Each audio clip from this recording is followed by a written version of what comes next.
অনুষ্ঠান সুস্থ থাকুন। নমস্কার, দূরে কাছে যে যেখানে রয়েছেন সকলকে অনেক অনেক শুভেচ্ছা জানিয়ে স্বাগত জানাই আরও একটি নতুন পাঠে। ভাবছেন তো কিসের পাঠ? কেন? এই যে প্রতিনিয়ত আমরা ভালো থাকার চেষ্টা করি, কিন্তু চেষ্টা করতে গিয়ে এত ভুল পদক্ষেপ আমরা নিয়ে ফেলি যে ভালো থাকাটাই খুব জটিল হয়ে যায়। দেখুন, ঘুম ভাঙলো, স্বভাবতই কী হয়, আমরা বাথরুমে ছুটি, তারপরে বেরিয়ে এসে আপনি পেটে হাত বোলাচ্ছেন, ইস আজকেও হলো না ক্লিয়ার। এক অস্বস্তি নিয়ে আপনার সকাল শুরু হলো, মানে একটি দিনের সূচনা হলো। আর দিনের শেষে গিয়েও ঠিক একই রকম হাই হাই করছেন। কত রকম সমস্যা। পেট পরিষ্কার হলো না, অথচ দেখা যাচ্ছে যে বিজ্ঞাপনে যত কিছু পেট পরিষ্কার করার ওষুধের ছবি দেখেন, বিজ্ঞাপন শোনেন, সব আপনি চেষ্টা করেছেন নিজের উপর। তারপরেও ঘুম থেকে উঠে পেট ক্লিয়ার হলো না, সময় নষ্ট, সারাদিনের অস্বস্তি।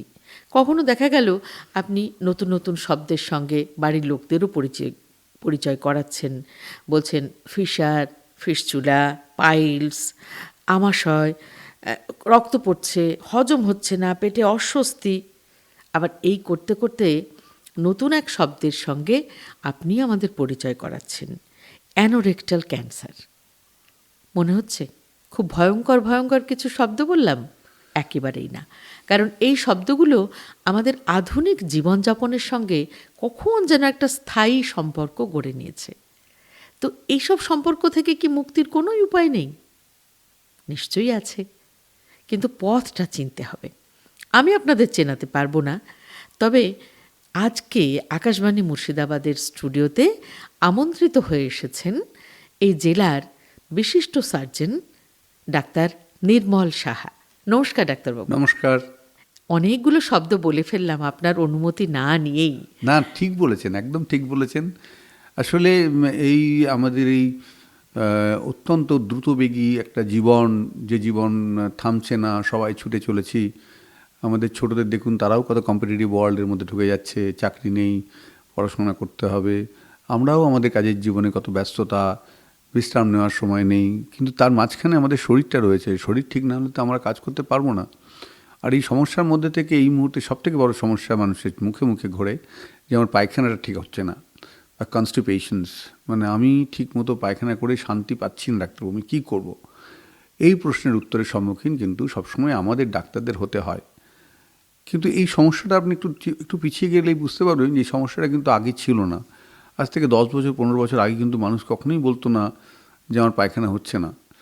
তাহলে কেন হচ্ছে না, বা কেন কনস্টিপেশন হচ্ছে না? আমাশা শব্দটার সঙ্গে না ওই অ্যান্টামা বা হিস্টোলিটিকা বলে একটা প্যারাসাইট আছে, তার সম্পর্ক রয়েছে। মানে আপনি যদি পায়খানা পরীক্ষা করার পর যদি আপনি বলেন যে আপনার পায়খানাতে অ্যান্টামা বা হিস্টোলিটিকা আছে, তখন আপনি বলবেন যে আপনার আমাশা হয়েছে। এটা এরকম ছিল। কিন্তু পরবর্তী ক্ষেত্রে আমাশা শব্দটা এত চালু হয়ে গেল যে পায়খানা যদি একটু পিছল হয়, মানুষ সেটাকেই আমাশা বলে। কিন্তু সেটা কিন্তু আমাশা নয়, সেটাকে বলে মিউকাস। এবং মিউকাসটা হচ্ছে কোলনের একটা নর্মাল সিক্রিশনস, এবং ওই সিক্রিশনটা না হলে পায়খানাটা পরিষ্কার পিছল হয়ে বেরোবে না।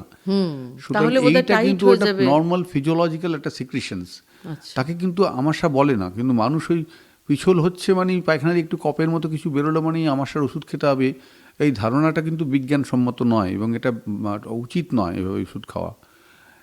এবারে বলি যে কনস্টিপেশন যে শব্দটা, এটা এত প্রচলিত হলো কেন? সবারই পায়খানা হবে না, এটা কী কারণ থাকতে পারে? বা বেশিরভাগ মানুষেরই পায়খানা হচ্ছে না, বা এটা কারণটা কী থাকতে পারে? এর মূলত কারণ কিন্তু আমাদের খাওয়ার অভ্যেস। আপনি একটু চিন্তা করলেই বুঝতে পারবেন, আগেকার দিনে যে ধরনের খাবার আমরা বাড়িতে খেতাম, বা গ্রামে গঞ্জে যে ধরনের মানুষ খাবার খেত এবং যে ধরনের কাজ করতো, সেগুলো কিন্তু অনেকটাই পরিবর্তিত হয়ে গেছে। যেমন ধরুন, একটা গ্রামের মেয়ে, সে ঢেকি চাটতো, চাল করতো, চালের মধ্যে ব্রেন থাকতো, আঁশ থাকতো। সেই আঁশগুলো কিন্তু রাফেজ, ফাইবার্স, সেগুলো কিন্তু আমাদের পায়খানাটাকে পরিষ্কার রাখার সাহায্য করতো। যেমন আমরা তো আগে আটা, গম পিষিয়ে আটা নিতাম, সেই আটা চেলে চাকর দিয়ে সেই আটাকে মাটি, এখন রিফাইন আটা পাওয়া যাচ্ছে, তার মধ্যে কোনো চকুরি নেই, ধবধবে সাদা, খেতেও সুন্দর, কিন্তু তার মধ্যে মুশকিল হয়ে গেছে, আমাদের রাফেজ না থাকার ফলে পায়খানাটা হচ্ছে না। সেকেন্ড থিং, আমরা ভেজিটেবলের থেকে একটু দূরে হয়ে গেছি, কারণ আমরা এখন খুব ফাস্ট লাইফ লিড করতে গিয়ে রান্নাবান্নাগুলোকে ছোটো করে ফেলেছি। আমরা খাচ্ছি কিন্তু আখেরে কিন্তু আমরা ওই রাফেজিন ডায়েট খাচ্ছি, এবং যে রাফেজিন ডায়েটটা কিন্তু আমাদের পায়খানা পরিষ্কার রাখতে আটকাচ্ছে, বাধা দিচ্ছে, মানে পায়খানাটা পরিষ্কার হচ্ছে না। সুতরাং প্রাথমিকভাবে একটা হচ্ছে আমাদের প্রতিদিনের জীবন, হ্যাঁ, সেই আমরা জীবনটা- রেডিমেড খাবারে বেশি অভ্যস্ত হয়ে গেছি, এবং এই অনলাইনে প্যাকেট অর্ডার করছি, ফুডস, এসে প্যাকেট যাচ্ছে। ফুডস, রেডিমেড বাইরে থেকে আনা ফুডস, এবং এগ ওরিয়েন্টেশন মানে ডিম দিয়ে সবটা হয়ে যাবে, মানে ডিমের অমলেটও হবে, ডিমের সেদ্ধ হবে, ডিমের পোচও হবে, ডিমের তরকারি করে নেবো, মানে একটা ডিম বাড়িতে থাকলে, ফ্রিজে থাকলে মোটামুটি নিশ্চিন্ত আমার খাবারের ব্যাপারে চিন্তা করতে হচ্ছে না। কিন্তু আগে কিন্তু এরকম ছিল না। ফলে আগে মানুষ একটু খাওয়ার জন্য পরিশ্রম করতো, এই পরিশ্রমটা কমাতে গিয়ে আখেরে কিন্তু আমরা শরীরটা খারাপ করেছি। আর একটা কারণ, খুব মূল কারণ, সেটা যে ড্রাগ মানে ধরুন কেউ যদি ওই গ্যাস্ট্রিক আলসারের ওষুধ খায়, যে ওষুধগুলো আমাদের অ্যাসিড কমিয়ে দেয়, সেই ওষুধগুলো খেলে কিন্তু হজম হয় না, মানে acid is essential for digestion of proteins. সুতরাং অ্যাসিড যদি প্রোটিন হজম না করে, তাহলে আপনি কিছুতেই এক্সপেক্ট করবেন না যে আপনার পায়খানা পরিষ্কার হোক। আচ্ছা, কারণ আপনার যদি লালা না থাকে মুখের মধ্যে, তাহলে আপনি খাবার খেতেই পারবেন না। তেমনি অ্যাসিড যদি স্টমাকে না থাকে, আপনার খাবারটা কিছুতেই পরিপাক হবে না, পরিপাকে বাধাপ্রাপ্ত হবে। কারণ ওই অ্যাসিডটা কিন্তু পরে বাইলের যে অ্যালকালি থাকে তাকে নিউট্রালাইজ করে, তারপরে নিউট্রাল পিএইচ নিয়ে তার নিচের দিকে নেমে যায় খাবারটা। যদি অ্যাসিডটাই না থাকে, তাহলে আপনার নিউট্রাল পিএইচ হবে না, টোটাল সিস্টেমটাই কিন্তু অ্যালকালাইন পিএইচে চলে যাবে, তার ফলে আপনার হজম হবে না। এটা একটা মূল কারণ। দ্বিতীয় যেটা খুব চলে, এটা গ্যাস্ট্রিক আলসারের ওষুধ মানুষ গ্যাস হয়েছে বলে খায় এবং খুব অন্যায় করে। দ্বিতীয় হচ্ছে ব্যথার ওষুধ, এইখানেও কিন্তু ওই অসুবিধা হবে ওষুধটা খেলে। সেকেন্ডলি, হাইপার টেনশনের জন্য যে ওষুধগুলো, হাইপার টেনশনের ওষুধগুলো কী করে, হাইপার টেনশনের শিরা উপশিরাগুলোকে শিথিল করে দেয়, যাতে ব্লাডের প্রেশারটা কমে যায়। এই শিথিল করার ব্যাপারটা শুধু ব্লাডের শিরা উপশিরা নয়, পেটের নাড়িভুড়ির মাসেলকেও শিথিল করে দেয়। ফলে এই শিথিল হয়ে যাওয়ার জন্য পায়খানা হতে চায় না, কনস্টিপেশন হয়। থার্ড হচ্ছে সাইকিয়াট্রি ওষুধ, যেগুলো অ্যান্টিসাইকোটিক ড্রাগ। আপনি বুঝতেই পারছেন, অল অ্যান্ড অ্যান্টিসাইকোটিক ড্রাগ কিন্তু একটা কোলিনেস্টারেজ বলে একটা এনজাইম আছে, তাকে সাপ্রেস করে দেয়, ফলে মাসেল রিল্যাক্সেশন হয়ে যায়, ফলে আমরা ঠান্ডা হয়ে যায়, আমরা ঘুমিয়ে পড়ি, আমাদের শরীরের মধ্যে যে উত্তেজনা থাকে সেগুলো বন্ধ হয়ে যায়। এখন এগুলো যদি বন্ধ হয়ে যায়, অটোমেটিক্যালি আপনার পায়খানা কনস্টিপেটেড হয়ে যাবে। ফলে বুঝতেই পারছেন, প্রথমে বললাম গ্যাস্ট্রিক আলসার, বা আমরা যেটা চালু কথা গ্যাস অম্বলের ওষুধ বলি, সেটা খেলে কনস্টিপেশন হতে পারে, ব্যথার ওষুধ খেলে হতে পারে, হার্টের ওষুধ খেলে হতে পারে। Finally antipsychotic drugs, major portion, অনেক মানুষ এখন সাইকিয়াট্রি ওষুধ খাচ্ছেন, ঘুমের ওষুধ খাচ্ছেন, তাদেরও কিন্তু পায়খানা হবে না, পায়খানা অপরিষ্কার হবে না। এরপরের যে অবস্থা, মানে একটা বললাম জীবনজাত সমস্যা, কাজকর্মের ব্যবস্থা। একটা মেয়ে যদি দৈহিক পরিশ্রম না করে, হ্যাঁ, হ্যাঁ, উনুন না তোলে, আগে কয়লা ভাঙতে হতো, উনুনে ঘুঁটে দিতে হতো, ঘুঁটেটাকে পোড়াতে হতো, উনুন আঁচ দিতে হতো, তুলতে হতো, জল দূর থেকে নিয়ে আসতে হতো, এগুলো সব আস্তে আস্তে আমাদের রাষ্ট্র কিন্তু বাড়ির কাছে জল করে দিয়েছে, বাড়িতে পায়খানা করে দিয়েছে, গ্যাস করে দিয়েছে, এবং আমাদের সব কিছু কিছুই করতে হয় না। যার ফলে এইটা কিন্তু আখেরে কিন্তু আমাদের জীবনটা ধীরে ধীরে কেমন যেন আপনি মনে করে বুঝতে পারবেন যেন পোলট্রির লাইফের মতো হয়ে গেছে। কিন্তু তাই বলে কি আধুনিক জীবন ছেড়েই বা আমরা সেই পুরনো দিনে ফিরে যাব কি করে? কিন্তু আধুনিক জীবনেও অভ্যস্ত হব, অথচ শরীরটাকেও ঠিক রাখবো কিভাবে? এইটা যে আপনি যেটা বললেন, এটা খুব ইম্পর্টেন্ট, যে আমি কি তাহলে আধুনিকতা ছেড়ে সংস্কৃতিটাকে পিছনের দিকে নিয়ে যাব, আবার উনুন জ্বালাতে শুরু করবো, আবার রান্না করতে শুরু করবো, শাকসবজি খাবে, সেটা হবে না। এর জন্য কোনো রাস্তা খোলা নেই, আপনাকে পরিষ্কার বলছি। কারণ আপনারা সবাই কিন্তু মানসিক অবসাদে ভুগছেন। প্রচুর ছেলেরা আছেন যারা নেট অ্যাডিক্ট, তারা রাত্রিবেলায় 2টো পর্যন্ত ফেসবুক করছে, হোয়াটসঅ্যাপ করছে, এবং সেগুলো খুব ভালো জিনিস করছে তা নয়। তারা সবই হয়তো ভালো জিনিস দেখছে না বেশিরভাগ মানুষ, এবং ঘুম থেকে উঠছে 10টা-11টার সময়। তার তো মেইন টাইম অফ ডাইজেশনসটাই তো নষ্ট হলো সেই সময়। কারণ আমরা তো ঘুমোর সময় হজম হয়, ফলে তার হজম হবে না। আমরা বেশিরভাগ মানুষ এই নেট অ্যাডিকশনের প্রবলেমে পড়েছি। আর যেটা আপনাকে বলছিলাম, যে তাহলে আমি কি করব, আমার রাস্তা কি? আমি তো নেট নিয়ে আমাকে থাকতেই হবে, কম্পিউটার করতেই হবে, আমি টেবিল চেয়ারে বসে কাজ করতেই হবে, এবং দিনের মধ্যে হয়তো 12 ঘন্টা আমাকে এইভাবে কাজ করতে হচ্ছে কাউকে, কেউ 7 ঘন্টা 8 ঘন্টা তো করছি নেই। সুতরাং আমি যদি না নড়াচড়া করি, না পরিশ্রম করি, তাহলে আমার বডির মুভমেন্ট হবে কী করে? আমার বডির মুভমেন্ট না হলে আমার পায়খানা হবে কী করে, খিদে হবে কী করে, আপনার হাতের জয়েন্ট ঠিক করা হবে কী করে? বাচ্চারা এখন এরকম হয়েছে, আপনি অবাক হয়ে যাবেন, বাচ্চারা কোনো কিছু চিবিয়ে খায় না, সবটাই গলা গলা জিনিস খায়, ফলে তাদের দাঁতের স্বাস্থ্য অত্যন্ত খারাপ হয়ে যাচ্ছে। একটা শক্ত কিছু খেলেই দাঁত ভেঙে পড়ে যাচ্ছে, এবং বিশ্বাস করবেন না, 24-25 বয়সেই পার্মানেন্ট টিথগুলো ভেঙে যাচ্ছে এবং অসুস্থ হয়ে পড়ছে। এটা কিন্তু আমার শক্ত খাবার না খাওয়ার ফলে। আপনি যখনই সিভিলাইজেশনে যাবেন, সিভিলাইজেশনের খারাপ দিকগুলো আপনাকে নিতে হবে, যদি আপনি এসিতে বসেন তাহলে এসির যে খারাপ প্রভাব আছে সেটা আপনাকে গ্রহণ করতে হবে।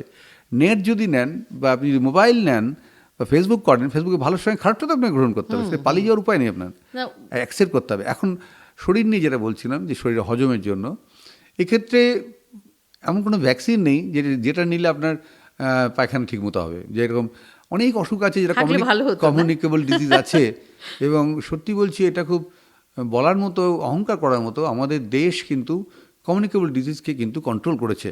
যে ছোঁয়াচে রোগগুলো ছিল, জলবাহিত রোগ, বাতাসবাহিত রোগ, পতঙ্গবাহিত রোগ এবং প্রাণীবাহিত রোগ, সেগুলো কিন্তু মোটামুটি আমরা কন্ট্রোল করে ফেলেছি। যেমন টিটেনাস, পোলিওমাইলিটিস, কলেরা এবং আরও অনেক অনেক। এবং সবথেকে বড় কথা, আমরা করোনাকে জয় করেছি, আমাদের দেশ করোনাকে জয় করেছে, এত বড় দেশ। হ্যাঁ, করোনার সারা ভ্যাকসিন তৈরি পৃথিবীতে করেছে। উন্নত দেশগুলো যেভাবে আক্রান্ত হয়েছে সেই তুলনায় কিন্তু আমাদের উন্নয়নশীল দেশ এটা কিন্তু অনেক আমাদের বেশি। সায়েন্টিস্টদেরকে অনেক আমাদের স্যালুট করতে হবে যে তারা আমাদের প্রযুক্তি দিয়ে ভ্যাকসিন তৈরি করেছে, যে ভ্যাকসিনটা সারা পৃথিবীতে সমুদ্রিত এবং আমাদের রাষ্ট্র এটা করেছে। রাষ্ট্রের একটা বিরাট কাজ হচ্ছে ইমিউনাইজেশনস। রাষ্ট্র সারা ভারতবর্ষের এত মানুষকে ইমিউনাইজ করেছে, বা মা জন্ম হওয়ার আগেই, বাচ্চা জন্ম দেওয়ার আগেই তাকে পোলিও, টিটেনাস দিয়ে দেওয়া হয়, বাচ্চা বেরোনোর সঙ্গে সঙ্গেই পোলিও দেওয়া হয়, বা টিটেনাস দেওয়া হয়, বিসি দেওয়া হয়, মেজলস দেওয়া হয়, হেপাটাইটিস বি দেওয়া হয়।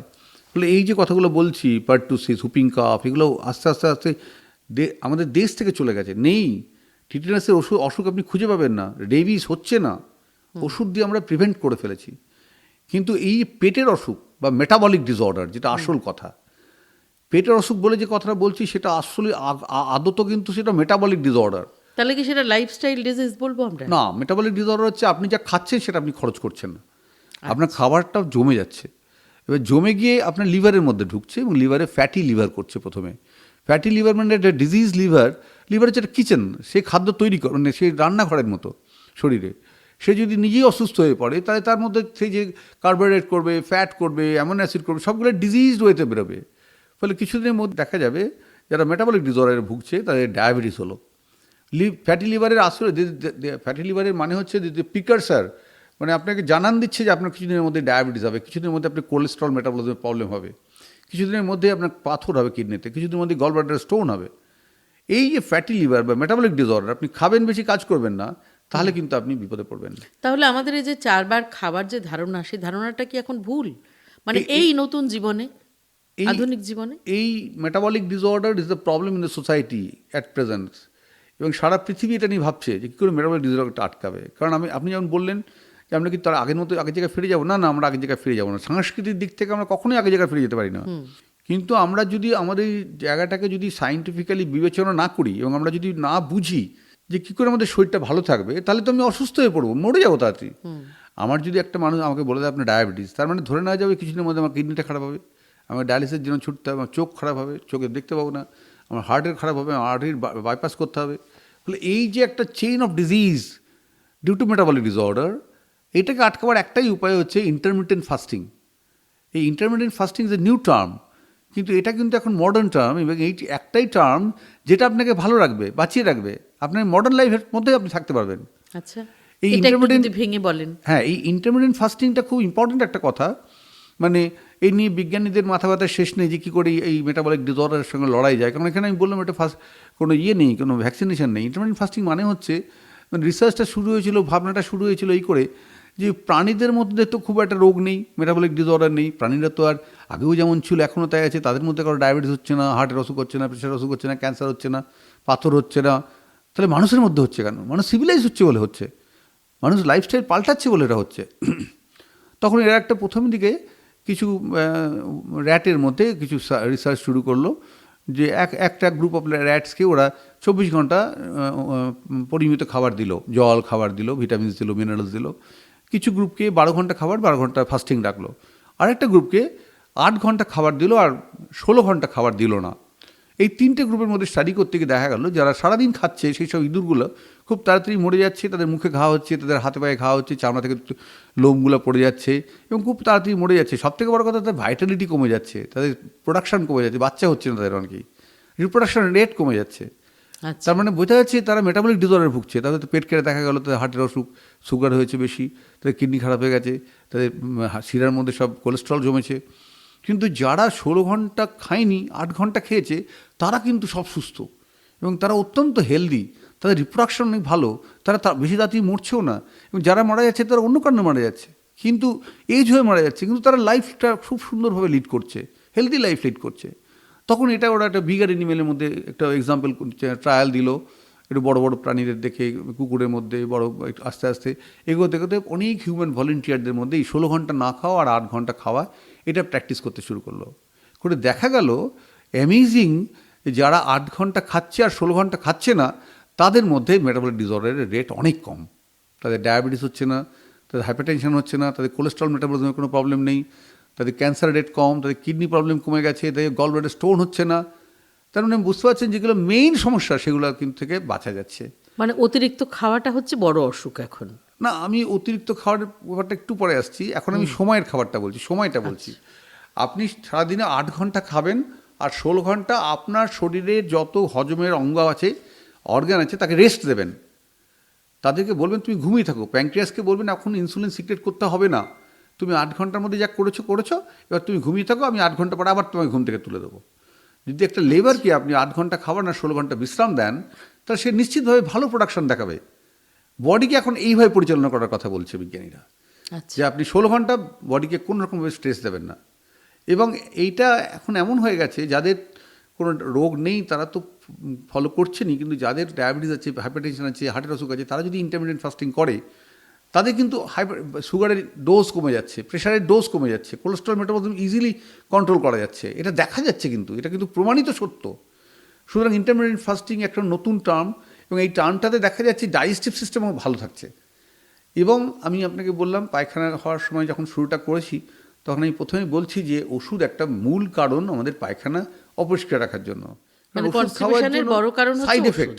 আচ্ছা, আর একটা হচ্ছে আমাদের দেশের মানুষের ওষুধ খাওয়ার একটা অদ্ভুত প্রবণতা আছে, এবং টিভিতে, দেওয়ালে, কাগজে, খবরের কাগজে, যে কোনো জায়গায় বিজ্ঞাপন দিয়ে খুব প্রলোভিত হয়ে যায়। কোথাও যদি একটা লোককে দেখানো, ছবিতে দেখানো যায়, সে একটা পায়খানা পরিষ্কার হয়ে খুব একটা আনন্দের সঙ্গে হাসি হাসি ছবি দিয়ে দেখায়, আর পাশে একটা পায়খানার বেড প্যান দেখানো হয়, এবং একটা যে কোনো প্রোডাক্ট দেখানো হয়, লোকে নিশ্চিতভাবে সেটা কিনে খেয়ে নেবে।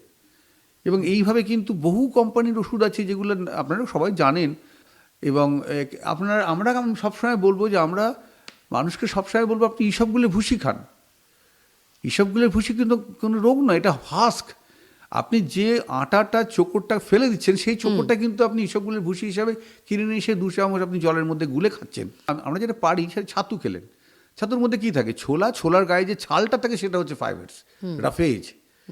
আপনি আপনি ছাতু খালেন, ছোলা সেদ্ধ করে খেতে পারেন, ছোলা ভিজিয়ে খেতে পারেন, মটর খেতে পারেন, বটবটি খেতে পারেন, বিন খেতে পারেন, সোয়াবিন খেতে পারেন, প্রত্যেকের গায়ে ছাল থাকে। এই ছালটা আমার দরকার, রাফেজের জন্য দরকার। আচ্ছা, যে কোনো ফল খেলে তা যদি পারা যায়, সেই ছালটা খাওয়া উচিত। আপেল খেলে আপনি ছালটা ফেলে দেওয়া দরকার নেই, সেটাও খেলেন।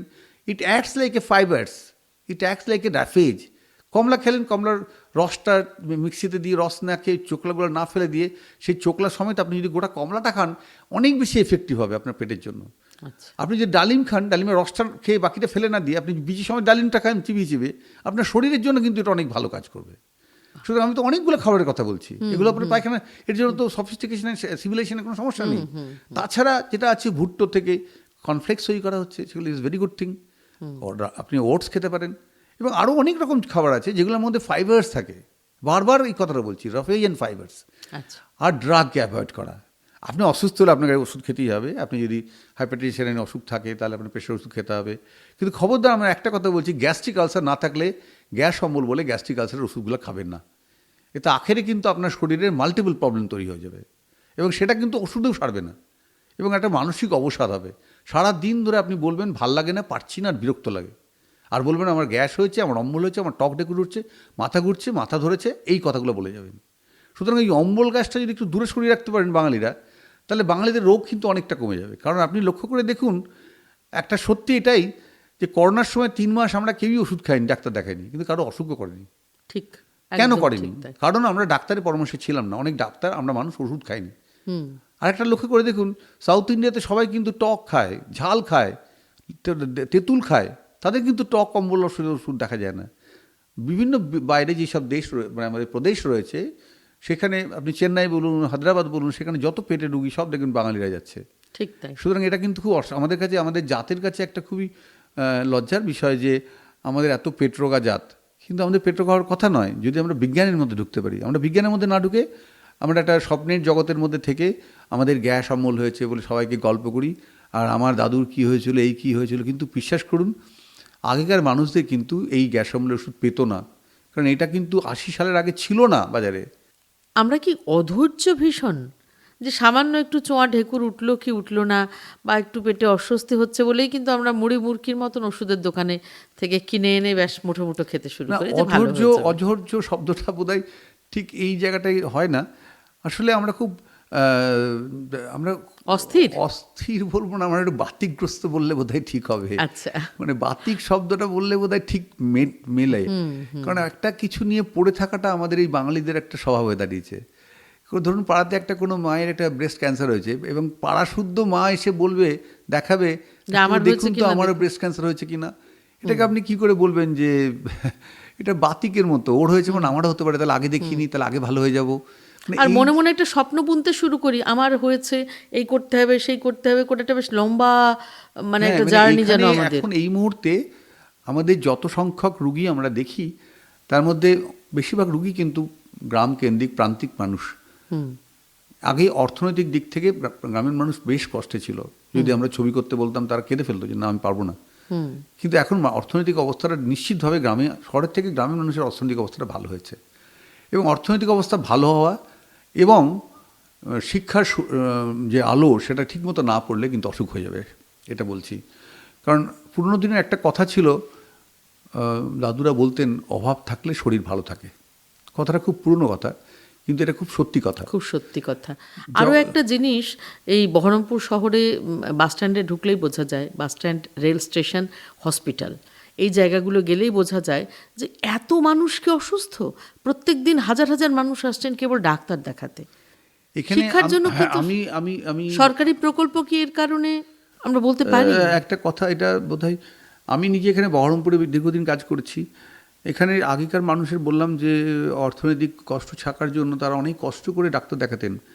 এবং এখন এমন এমন কিছু সরকারি প্রকল্প আছে যে বিনা পয়সা অপারেশন করা হবে, তোমার টাকা ঘরে ঢুকিয়ে দেওয়া হবে, তোমার খাবার পৌঁছে দেওয়া হবে বাড়িতে বাড়িতে। এই যে কথাগুলো আছে, এর মধ্যে থেকে কিন্তু ওই আনন্দে থাকা, মানে ভালো থাকার একটা থাকে যে ভালো আছি তাহলে একটু দেখিয়ে নিই, আমার এইটুকুই বা সহ্য করবো কেন। এবং বেশ কিছু মহিলা, যে কনস্টিপেশন বললাম, এরকম কিছু মহিলা থাকেন, তারা বেশিরভাগ ক্ষেত্রে গাইনি ডাক্তারকে দেখেন, বলে মাসিক ঠিকমতো হচ্ছে না।